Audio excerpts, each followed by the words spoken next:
നല്ല വളരെ ടേസ്റ്റി ആയിട്ടുള്ള ചോറിനും കഞ്ഞിക്കും എല്ലാം കൂടെ കൂട്ടാൻ പറ്റുന്ന നല്ല സൂപ്പർ ടേസ്റ്റുള്ളൊരു ചമ്മന്തിയുടെ റെസിപ്പിയാണ് കേട്ടോ ഇന്ന് ചെയ്ത് കാണിക്കുന്നത്. ചോറിൻ്റെ കൂടെയാണ് ഇന്നിപ്പോൾ ഞാനിവിടെ ഇത് കഴിക്കുന്നത്. നല്ല ടേസ്റ്റാണ്. ഇത് മാത്രം മതി നമുക്ക് ചോറിനാനായിട്ട്. വേറെ കറികളൊന്നും ഒരു നിർബന്ധവും ഇല്ല. അത്രയ്ക്ക് ടേസ്റ്റുള്ള ഒരു ചമ്മന്തിയാണ് കേട്ടോ. അതുപോലെ തന്നെ 5 മിനിറ്റിൽ ഉണ്ടാക്കിയെടുക്കാനും പറ്റും. നല്ല പെട്ടെന്ന് ഉണ്ടാക്കിയെടുക്കാൻ പറ്റുന്ന നല്ല ടേസ്റ്റി ആയിട്ടുള്ളൊരു ചമ്മന്തിയുമാണ്. അപ്പോൾ നമുക്ക് ഈ ചമ്മന്തി എങ്ങനെ തയ്യാറാക്കുന്നതെന്ന് നോക്കാം. നമുക്ക് ഈ ചമ്മന്തിയുടെ റെസിപ്പിയുടെ വീഡിയോയിലേക്ക് പോവാം. ഞാനിപ്പോൾ ഇവിടെ ഒരു പാൻ വെച്ച് കൊടുത്തിട്ടുണ്ട് കേട്ടോ. അതിലേക്ക് 2 ടേബിൾ സ്പൂൺ വെളിച്ചെണ്ണ ഒഴിച്ചു കൊടുത്തു. വെളിച്ചെണ്ണ തന്നെ ഒഴിച്ചു കൊടുക്കണം, നിർബന്ധമാണ് കേട്ടോ. നല്ല ടേസ്റ്റ് ഉണ്ടാവും അപ്പോൾ.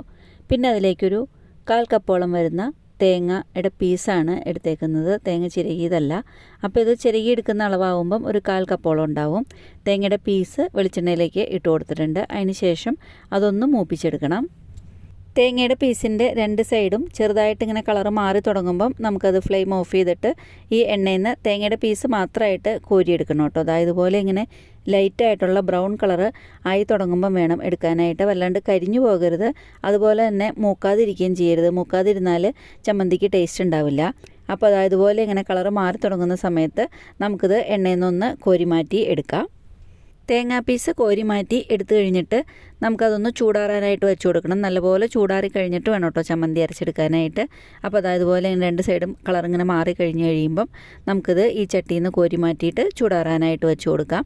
ഇനി അതുപോലെ വേറെ സാധനങ്ങളും ഇതുപോലെ എണ്ണയിൽ ഒന്ന് വറുത്തെടുക്കാനുണ്ട്. അപ്പോൾ നമുക്ക് ഓരോന്നായിട്ടാണ് വറുത്തെടുക്കുന്നത്, ഇങ്ങനെ ഒന്നിച്ച് വറുക്കുന്നില്ല. അപ്പോൾ അതായത് പോലെ ആദ്യം തേങ്ങയാണ് വറുത്തെടുക്കുന്നത്. തേങ്ങയ്ക്ക് കുറച്ച് കൂടുതൽ സമയമെടുക്കും. അതുകൊണ്ടാണ് നമ്മൾ തേങ്ങ ആദ്യം വറുത്തെടുക്കുന്നത്. അപ്പോൾ അതാ തേങ്ങ നമ്മൾ ശരിക്കും മൂത്ത് കിട്ടിയപ്പം എണ്ണയിൽ നിന്ന് കോരി മാറ്റി എടുത്തിട്ടുണ്ട്. ഇനിയിപ്പം അതിലേക്ക് ഒരു നല്ലപോലെ ചൂടായിരിക്കുന്ന വെളിച്ചെണ്ണയാണ്. ആ വെളിച്ചെണ്ണയിലേക്ക് ചൂടൊന്ന് ചെറുതായിട്ടൊന്ന് കുറച്ച് വെച്ചതിന് ശേഷം ഒരു അരപ്പിടിയോളം ചുമന്ന മുളക് ചേർത്ത് കൊടുത്തിട്ടുണ്ട്. മുളകിൻ്റെ എരിവിനനുസരിച്ചിട്ട് നിങ്ങൾക്ക് അളവ് കൂട്ടുകയും കുറയ്ക്കുകയും ചെയ്യാം കേട്ടോ. നല്ല എരിവുള്ള ചുമന്ന മുളകാണെന്നുണ്ടെങ്കിൽ കുറച്ച് കൂടുതലെടുക്കാം. ഞാനിപ്പോൾ ഇവിടെ കുറച്ച് എരിവുള്ള മുളകായതുകൊണ്ട് തന്നെ കുറച്ച് അരപ്പിടിയോളമാണ് എടുത്തേക്കുന്നത്. അതും നമുക്ക് ഈ വെളിച്ചെണ്ണയിലിട്ടിട്ട് ശരിക്കും ഒന്ന് വറുത്തെടുക്കണം. മുളകിൻ്റെ കളറ് വല്ലാതെ മാറിപ്പോകരുത്. വല്ലാതെ കരിഞ്ഞു പോയാൽ ചമ്മന്തിക്ക് ഒരു കരിയുടെ ടേസ്റ്റ് ഉണ്ടാവും. അപ്പോൾ അതുകൊണ്ട് വല്ലാതെ മൂത്ത് പോകാതിരിക്കാൻ പാകത്തിന് കളർ അധികം മാറാത്ത രീതിയിൽ ഇതുപോലെ ഇത്രയും പാകത്തിനാകുന്ന സമയത്ത് ഇതൊന്ന് വറുത്ത് കോരി മാറ്റണം. ഇനി അതേ സെയിം എണ്ണയിലേക്ക് ഞാനിപ്പോൾ ഇവിടെ ചേർത്ത് കൊടുക്കാൻ പോകുന്നത് സവാളയാണ്. ആ സവാള ഞാനിപ്പോൾ ഇവിടെ ഒരു 3 മീഡിയം സവാള എടുത്തിട്ടുണ്ട്. അതും വെളിച്ചെണ്ണയിലേക്ക് ചേർത്ത് കൊടുത്തിട്ടുണ്ട്. സവാളയും നമുക്ക് ഇതിലിട്ടിട്ട് വെളിച്ചെണ്ണയിലിട്ടിട്ട് ഒന്ന് വാട്ടിയെടുക്കണം. വല്ലാതെ മൊരിയിക്കണ്ട, ചെറുതായിട്ടൊന്ന് വാടി കിട്ടിയാൽ മാത്രം മതി. അപ്പോൾ സവാളയും ഇതിൽ നമുക്കിതൊന്ന് വാട്ടി എടുക്കാം. ഉള്ളിയൊക്കെ ഈ സവാള മുറിച്ചെടുക്കുന്ന താമസം മാത്രമേ ഉള്ളൂ. നമുക്ക് പെട്ടെന്ന് തന്നെ വാടി കിട്ടും. ഉള്ളി ചെറുതായിട്ട് വാടി തുടങ്ങുന്ന സമയത്ത് ഇതിലേക്ക് 1 ഇഞ്ച് വലിപ്പത്തിലുള്ള ഇഞ്ചിയുടെ പീസാണ് ചേർത്ത് കൊടുക്കുന്നത്. ഇതൊരു ചെറിയ പീസാണ്, അതുകൊണ്ട് ഒരു പീസും കൂടെ ചേർത്ത് കൊടുക്കുന്നുണ്ട് കേട്ടോ. അതിൻ്റെ കൂടെ തന്നെ ഒരു നെല്ലിക്കയുടെ വലിപ്പത്തിലുള്ള പുളിയും ചേർത്ത് കൊടുക്കുന്നുണ്ട്. ഇപ്പോൾ നേരത്തെ ചേർത്ത ഇഞ്ചിയുടെ കൂടെ തന്നെ ചെറിയ വേറൊരു പീസും കൂടെ ചേർത്ത് കൊടുക്കുന്നുണ്ട്. അപ്പോൾ ഇത്രയും ഉള്ളിയും ഇത്രയും ഇഞ്ചിയും ഇത്രയും പുളിയും കൂടെയും ഒന്നിച്ചിട്ടാണ് വഴറ്റിയെടുക്കുന്നത്. അപ്പോൾ ഉള്ളി വഴറ്റുന്ന സമയത്ത് മാത്രം ഇഞ്ചിയും പുളിയും നമുക്ക് വഴറ്റിയാൽ മതി. അപ്പോൾ ശരിക്കും ഒന്ന് വഴന്ന് കിട്ടും. അല്ലാതെ മുളകിൻ്റെ കൂടെയും ഇതിൻ്റെ തേങ്ങയുടെ കൂടെ എല്ലാം വഴറ്റാൻ നോക്കിയാൽ അത് പെട്ടെന്ന് തന്നെ വല്ലാതെ കരിഞ്ഞു പോകും. അപ്പോൾ അതുകൊണ്ട് ഉള്ളിയുടെ കൂടെയാണ് ഇഞ്ചിയും പുളിയും വഴറ്റുന്നത്. അപ്പോൾ അതിന് ശേഷം ഞാനിപ്പോൾ ഒരു മിക്സിയുടെ ജാർ എടുത്തിട്ടുണ്ട്. നമുക്ക് ആദ്യം നമ്മൾ നേരത്തെ വറുത്ത് വെച്ചിരുന്ന തേങ്ങയുടെ പീസുകൾ നമ്മൾക്ക് ആദ്യം മിക്സിയുടെ ജാറിലേക്ക് ഇട്ട് കൊടുക്കണം. അതിന് ശേഷം വേണം ബാക്കിയുള്ള സാധനങ്ങൾ ഇട്ട് കൊടുക്കാനായിട്ട്. അപ്പോൾ ആദ്യം തേങ്ങയുടെ പീസ് ഇട്ട് കൊടുത്തിട്ടുണ്ട്. അതിൻ്റെ കൂടെ തന്നെ നമ്മൾ നേരത്തെ വറുത്തിട്ട് ചൂടാറ്റി വെച്ചിരുന്ന ആ ചുമന്ന മുളകും കൂടെയും അതിലേക്ക് ചേർത്ത് കൊടുക്കുന്നുണ്ട്. പിന്നെ നമ്മൾ നേരത്തെ ഇപ്പം വഴറ്റി മാറ്റി വെച്ചിരുന്ന സവാള, ഇഞ്ചി, പുളി ഇത്രയും ഒന്നിച്ച് ചേർത്ത് വഴറ്റി വെച്ചിരുന്ന അതും കൂടി നമ്മൾ ഇതിലേക്ക് ചേർത്ത് കൊടുക്കുന്നുണ്ട്. ഉള്ളി കൂടെ ചേർത്ത് കൊടുത്തു കഴിഞ്ഞതിന് ശേഷം ശരിക്കും ചൂടാറിയിട്ട് വേണം കേട്ടോ അത് അരച്ചെടുക്കാനായിട്ട്. അപ്പോൾ ഉള്ളി കൂടെ ഇതിലേക്ക് ചേർത്ത് കൊടുക്കുകയാണ്. അതിന് ശേഷം നമ്മൾക്ക് ആവശ്യത്തിനുള്ള ഉപ്പ് കൂടി ചേർത്ത് കൊടുത്തു കഴിഞ്ഞിട്ട് നമുക്കിതൊന്ന് അരച്ചെടുക്കണം.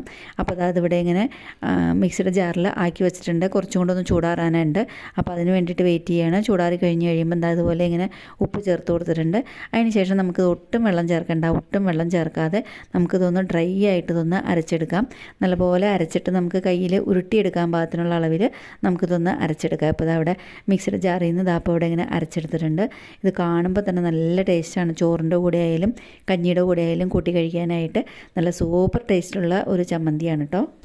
ഇനി മിക്സ് ചെയ്യുന്ന നമുക്ക് ഈ ചമ്മന്തി ഒരു സെർവിങ് ബൗളിലേക്ക് മാറ്റി കൊടുക്കാം. അപ്പോൾ അതിനായിട്ട് ഇപ്പോൾ ഇവിടെ ഒരു സെർവിങ് ബൗൾ എടുത്ത് വെച്ചിട്ടുണ്ട്. ചമ്മന്തി ഇനിയിപ്പോൾ ഈ സെർവിങ് ബൗളിലേക്ക് മാറ്റി കൊടുക്കുകയാണ്.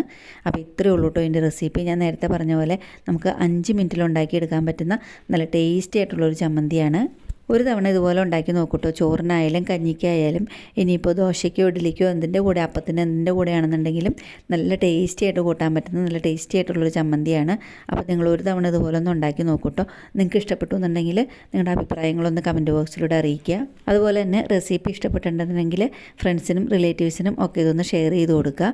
അതുപോലെ എൻ്റെ റെസിപ്പി ആദ്യമായിട്ട് കാണുന്നവരുണ്ടെന്നുണ്ടെങ്കിൽ എൻ്റെ ചാനലൊന്ന് സബ്സ്ക്രൈബ് ചെയ്ത് സപ്പോർട്ട് ചെയ്യുക. അടുത്തുള്ള ബെല്ലൈക്കൺ പ്രസ് ചെയ്ത് അതിൽ ഓൾ എന്നുള്ള ഓപ്ഷൻ ക്ലിക്ക് ചെയ്താൽ ഞാനിതുപോലെ വീഡിയോസ് ഇടുമ്പോൾ അപ്പം തന്നെ നിങ്ങൾക്ക് നോട്ടിഫിക്കേഷൻ വരുന്നതായിരിക്കും. അപ്പോൾ അത് ചോറിൻ്റെ കൂടെ എല്ലാം കൂട്ടി കഴിക്കാനായിട്ട് നല്ല ടേസ്റ്റി ആയിട്ടുള്ളൊരു ചമ്മന്തിയാണ്. എളുപ്പത്തിൽ ഉണ്ടാക്കിയെടുക്കാൻ പറ്റുന്ന തേങ്ങയും സവാളയും മുളക് ഇഞ്ചി പുളി എല്ലാം ചേർത്ത് വെച്ചിട്ട് ഉണ്ടാക്കിയിരിക്കുന്ന എല്ലാം ഒന്ന് നമ്മൾ വെളിച്ചെണ്ണയിൽ വഴറ്റിയിട്ട് ഉണ്ടാക്കിയെടുത്തിരിക്കുന്ന നല്ല ടേസ്റ്റി ആയിട്ടുള്ളൊരു ചമ്മന്തിയാണ് കേട്ടോ.